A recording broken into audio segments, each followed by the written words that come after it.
Buenos días a todos, a todas, ¿cómo están? Hice la grabación porque hoy teníamos tutoría, pero ustedes no se han presentado y es importante que tengamos la tutoría, no acostumbrarnos siempre a lo asincrónico. Así que en virtud de esto, les quiero comentar que vamos a tener el parcial la semana que viene, ¿sí? El segundo parcial.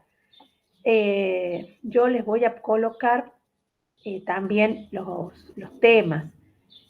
Por lo pronto, les voy avisando que entra en el tema lo que vimos a partir del segundo cuatrimestre, que es, ¿no? La clasificación de la OMS, la clasificación internacional del funcionamiento de la discapacidad, las características del movimiento de vida independiente, el diagnóstico, cómo hay que hacer diagnósticos sordo-ceguera, ¿sí? Vamos a tomar algunas preguntitas sobre el periodo de observación para la gente que observó. Vamos a trabajar el proyecto pedagógico individual, PPI, del cual tienen asincrónica una clase también. Con esto va unido la resolución 311. Y vamos a ver discapacidad intelectual y discapacidad motriz, que es la que voy a dar en el día de la fecha, ¿sí? Esos son los temas del parcial. Ahora, lo que vamos a presentar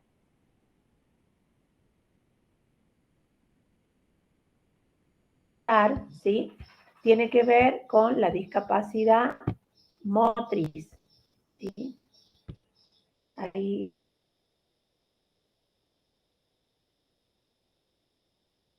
estoy presentando.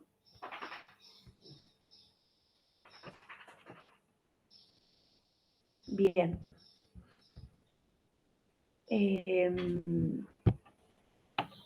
Ahí estamos. Bien, vamos a la presentación. Bien, ¿qué es la que presentan las personas que de una manera permanente o transitoria tienen alguna alteración en el aparato locomotor por un problema en el funcionamiento osteoarticular, muscular o nervioso, ¿sí? Lo que tenemos que tener en cuenta acá, que hay siempre un deseo que mueve el cuerpo, una representación mental, perdón, que mueve el cuerpo, ¿sí? Entonces, no solo es la representación mental de sí mismo, de los otros, del espacio, del tiempo, que a través del movimiento nos permite llegar al objetivo. Es decir, se pone en funcionamiento el aparato locomotor, que es de base orgánica y funcional, nuestro cuerpo, y al hacer o poner en juego nuestro cuerpo, se pone en juego también la estructura psíquica cognitiva, ¿no? Que es la que se encuentra en ida y vuelta entre lo subjetivo y lo que nosotros vemos como concreto, ¿no? La cátedra adhiere al concepto que sobre el cuerpo trabaja la psicomotricidad. Según la psicomotricidad, el cuerpo es organismo más imagen del cuerpo más esquema corporal, que a nivel de funcionamiento psicomotor sería ese organismo lo neuromotor. La imagen, cuando vamos acá, hablamos de la imagen del movimiento del cuerpo, ¿sí? Porque la imagen del cuerpo, ¿no es cierto?, es cómo nos representamos mentalmente y cómo vemos esa representación mental de nosotros. No solamente si nos vemos lindos, flacos, gordos, ¿no? Sino la imagen del cuerpo en movimiento, ¿sí? Y el proyecto motor, que ¿qué sería esto? ¿No es cierto? El proyecto motor tiene que ver con esos objetivos, con ese deseo que nos permite movernos para ejecutar lo que necesitamos hacer, ¿sí? Pero, ¿qué sucede cuando hay una discapacidad a nivel del cuerpo, de lo motriz, o a nivel visceral, a nivel psicomotriz, o cuando tenemos un ACV con secuelas o espina bífida, que es también lo denominado mielomeningocele. Cuando hay una dificultad en ese punto, cuando la deficiencia irrumpe el organismo, hay que comprender que el cuerpo se fue estructurando a partir de distintos discursos en los que se entró en diálogo. Entonces, ¿qué discursos? Acerca de los padres, de los hermanos, de otros familiares, porque es como ese cuerpo fue llevado al mundo, ¿sí? Que de ese cuerpo, ¿no es cierto?, tiene que ver con la mirada que la madre hace cuando le da la teta al bebé, de cómo se relaciona con ese niño, de cómo entra el tercero, el papá, ahí a romper esa triada que es importante para el sujeto y que tiene que ver con la construcción no solo del lenguaje que va a ser posteriormente su inscripción en lo social, sino que también tiene que ver con la idea de uno mismo y de los otros. Separarse a nivel simbólico y corporal de lo que sería uno mismo, ¿sí? Y el otro. Bien, ¿vamos bien hasta ahí?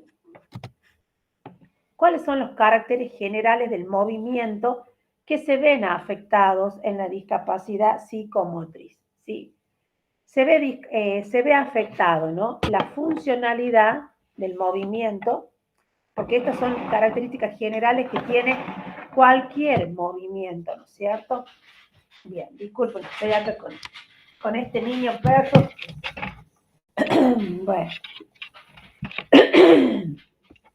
la funcionalidad, como decíamos, la integración del movimiento, la plasticidad del movimiento es a partir de lo que tiene que ver la adquisición. Por adquisición uno tiene plasticidad en el movimiento, es decir, deportistas, bailarines, o nosotros cuando hacemos determinadas actividades, ¿no? La velocidad y la precisión. Estos son caracteres generales de cualquier movimiento. Estos se ven afectados cuando hay una dificultad psicomotora. La funcionalidad, es decir, cómo ese movimiento se presenta en el proyecto motor, y la integración, es decir, cómo se van articulando para que los grupos musculares y todo lo que tenga que ver la base orgánica, osteoarticular, se ponga en juego, ¿no?, en movimiento. ¿Qué le pasa a estos sujetos? No tienen dificultades a nivel intelectual, es decir, que no podríamos asociar que porque tienen dificultad motriz, tienen dificultades a nivel intelectual. Eso no sucede. En todos los casos no sucede, ¿sí? Por ejemplo, hay personas que tienen mielomeningocele, que es digamos, la apertura que tenemos en la parte baja de la columna, donde no se ha terminado de formar el nervio. Y entonces no hay control de miembros inferiores y usan válvula a nivel de lo que sería hidrocefalia, ¿no es cierto? No siempre estos sujetos tienen dificultades intelectuales, es decir, que no siempre está asociada la dificultad intelectual a la dificultad motora y viceversa, ¿no? ¿Qué pasa? Que estos movimientos se realizan de diferente manera, ¿no? El pensamiento puede ser un pensamiento estereotipado, poco flexible, desintegrado, pero con ayuda externa, con apoyos visuales, manipulativos, pueden lograrlo, ¿sí? También es importante saber que los reiterados fracasos para lograr el proyecto motor que se pretende y logran con estos resultados positivos, logran la frustración y también la motivación de la persona se ve afectada, ¿sí? Por otro lado, las situaciones de sobreprotección de las personas que los rodean agravan la situación de estas personas y su forma de percibirse, ¿no? Son muy demandantes y muchas veces el hecho de no poder desplazarse implica que el otro lo lleva, lo traiga, lo coloque en un lugar, lo lleve a otro lugar. El otro sujeto esté esperando eso del otro.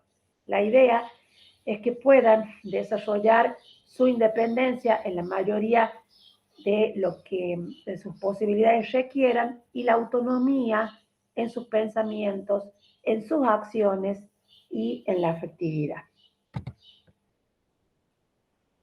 Según de Dios y Aldo Omar, los déficits físicos se dividen en déficits motóricos y déficits orgánicos. Los motóricos están relacionados con el aparato locomotor, ¿sí? Y los orgánicos son funcionales y son trastornos motores graves, ¿sí? Tenemos en los déficits motóricos amputación de miembros, poliomielitis, alteraciones cromosómicas, parálisis cerebral. Según la clasificación basada en el tono, podemos tener lo isotónico, que es el tono normal,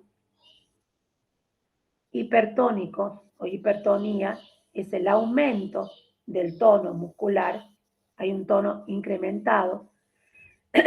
Lo hipotónico es la disminución del tono y la variable es el tono inconsistente, ¿sí? Que puede ir entre lo hipo y lo hipertónico.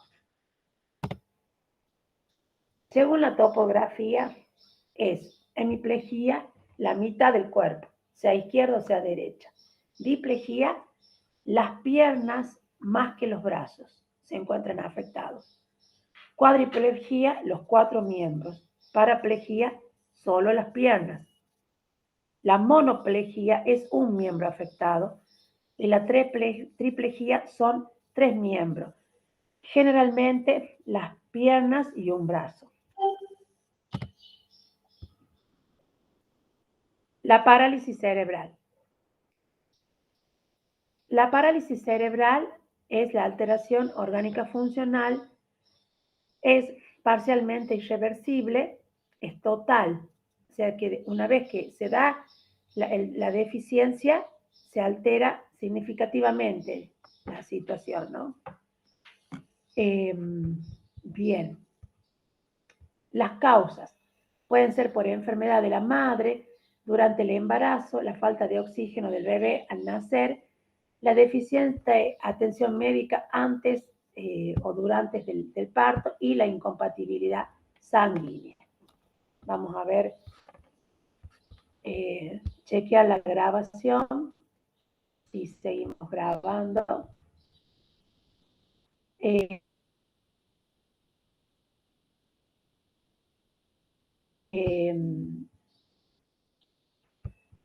Y vamos a continuar. Bien. Estábamos en parálisis cerebral.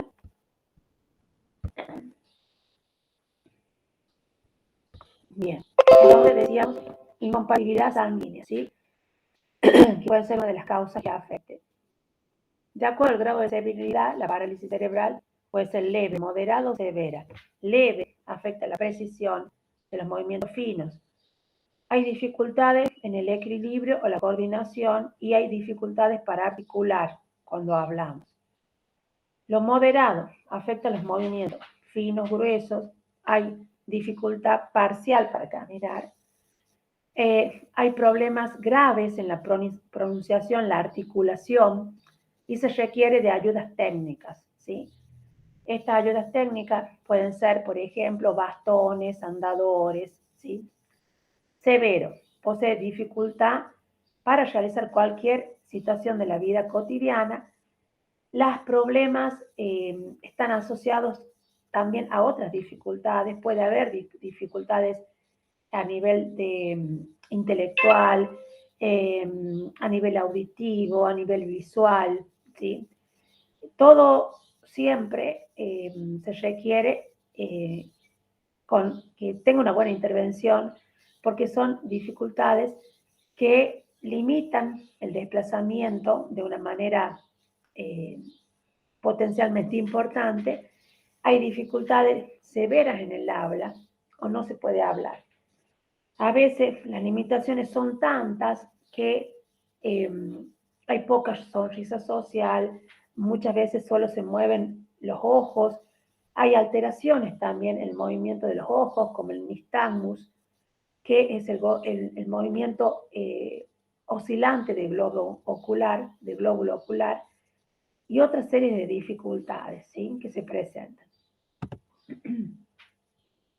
Según basada en el tipo, la parálisis cerebral puede ser espástica, atetóxica o atáxica. La espasticidad, ¿dónde está la deficiencia?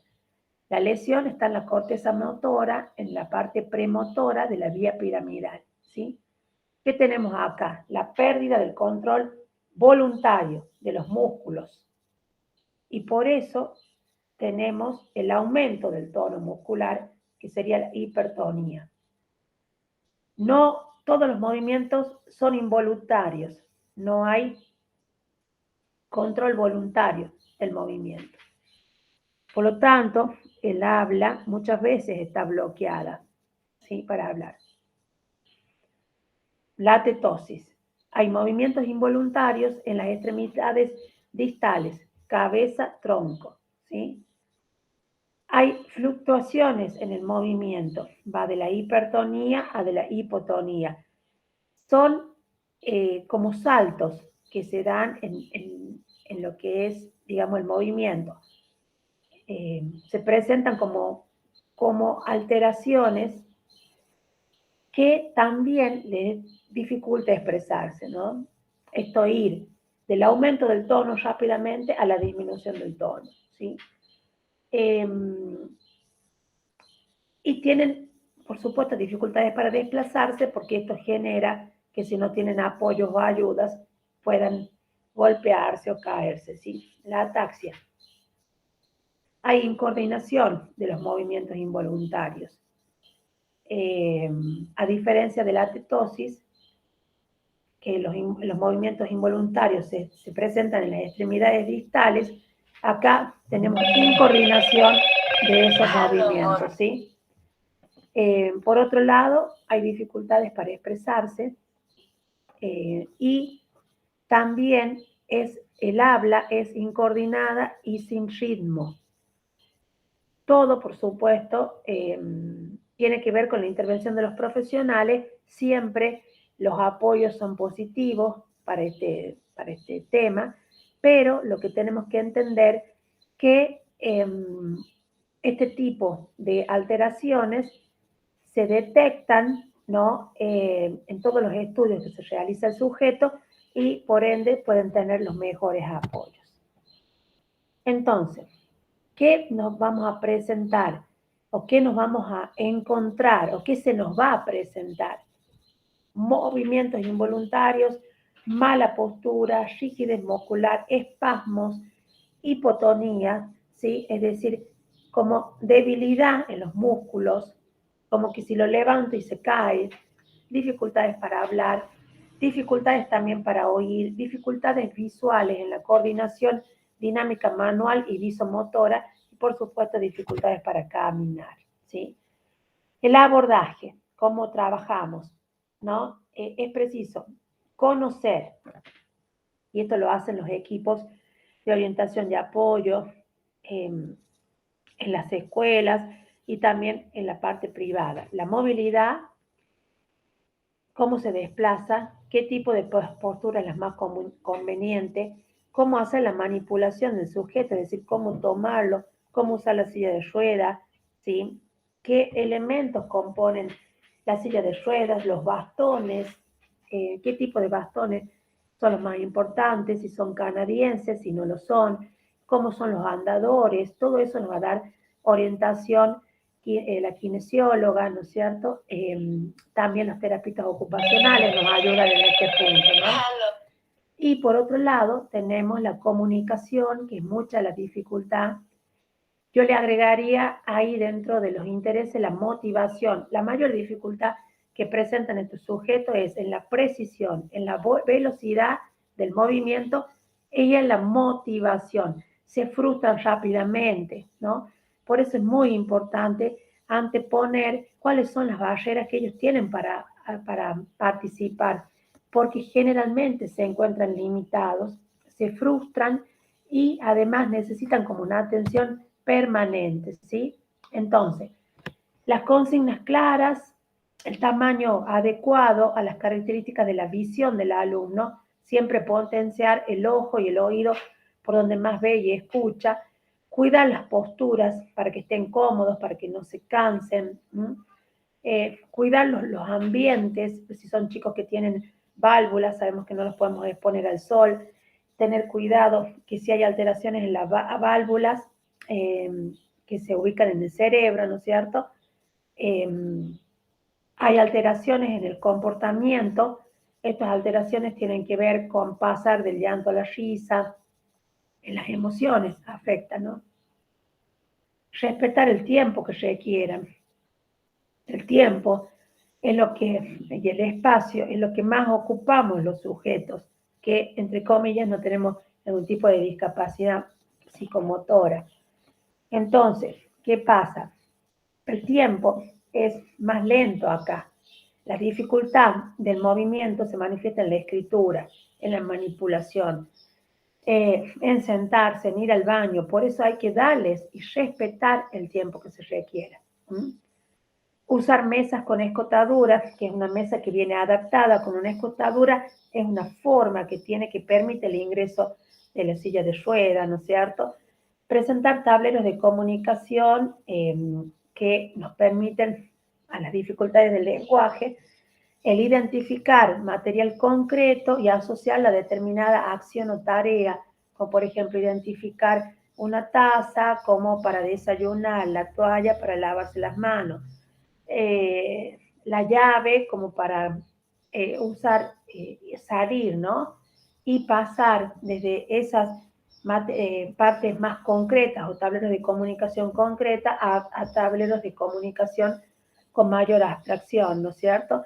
Presentar la tarea que le vamos a hacer en plano, pero en plano vertical, es decir, en este sentido, no plano horizontal sobre la mesa, porque dificulta mucho con los problemas de percepción que muchas veces estas personas tienen, dificulta mucho que coloquen o ubiquen bien su cabeza, ¿no? Y además la relación que existe para que estén con una postura cómoda. Por eso es bueno tener atriles que nos permitan tener una postura vertical, ¿sí? Tener en cuenta también que todo tiene que entrar dentro de lo que sea su espacio motriz y visual. Tener cuidado esto con los desplazamientos, con el mirar hacia el pizarrón, bajar la mirada, mirar, porque en ese tiempo se pierde la noción del espacio, donde empecé a escribir y donde dejé. Por eso es importante rayar los renglones de acuerdo a lo que nos vayan indicando, ¿sí? A veces cada 3 renglones, a veces menos.